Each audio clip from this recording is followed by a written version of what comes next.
Hello दोस्तों, मैं विक्की राज और आप देख रहे हैं मेरा यूट्यूब चैनल भोजपुरिया रिएक्शन। आज हम लोग खेसारी लाल यादव के नए गाने, जिस गाने का बोल है आराम है, जिनके राइटर हैं गोलू यादव और म्यूजिक दिए हैं हमारे बिहार के बहुत ही बड़े म्यूजिक डायरेक्टर आर्या शर्मा ने। तो ले चलते हैं आपको वीडियो की तरफ, देखते हैं कि कैसा वीडियो है और आगे बढ़ते हैं।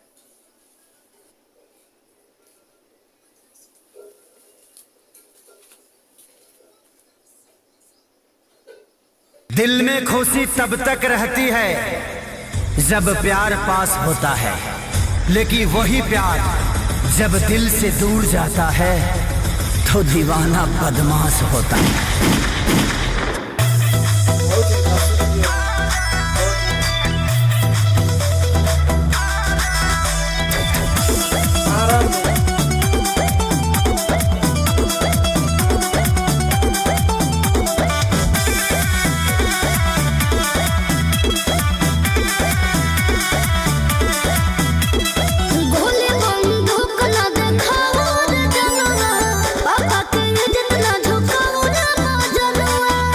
दूरी बर्दाश्त नहीं कर पाया तो मारब न तुम गोली बंदूक ना दिखाओ रे जनवा, पापा के इज्जत ना झुकाओ रे जनवा, होश जगत से साथ वाला धार में बोल तो देखी लो पावर बाकुआ हरा में तोड़ डोले जाई जिला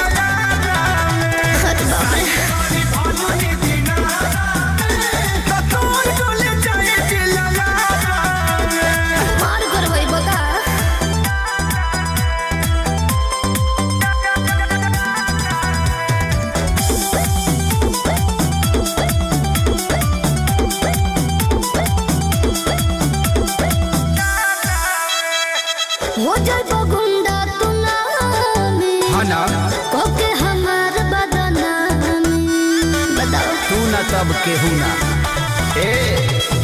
अपन खाना तो सरा के खा लेना दे, 4 साल से साथ है बड़ू जाए ना दे, बुझलो केहू खड़ा ना होई सहारा में, केहू के जरूरत नहीं है तो देखी लो पावर बाकुआ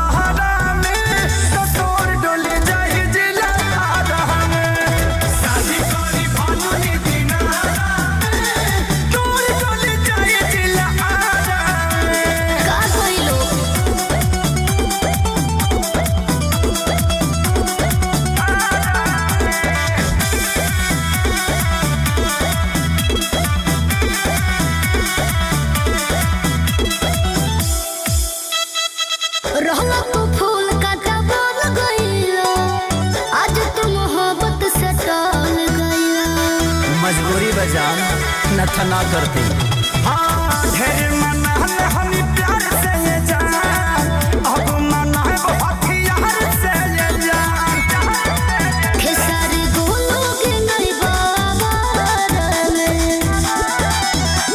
तो देखी लो पावर बाकुआ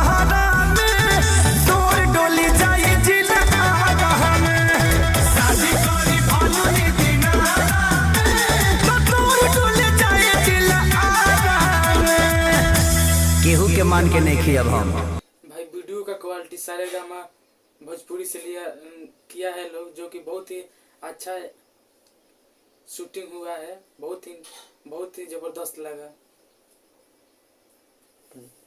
और स्टोरी एक प्रकार का चिपकू आशी की तरह है, जो खेसारी लाल कहते हैं कि तो डोली आरा में जाए।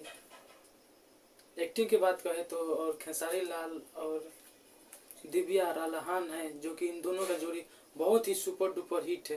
तब तक के लिए इतना ही, मिलते हैं किसी नेक्स्ट वीडियो में। जय भोजपुरिया रिएक्शन, जय बिहार।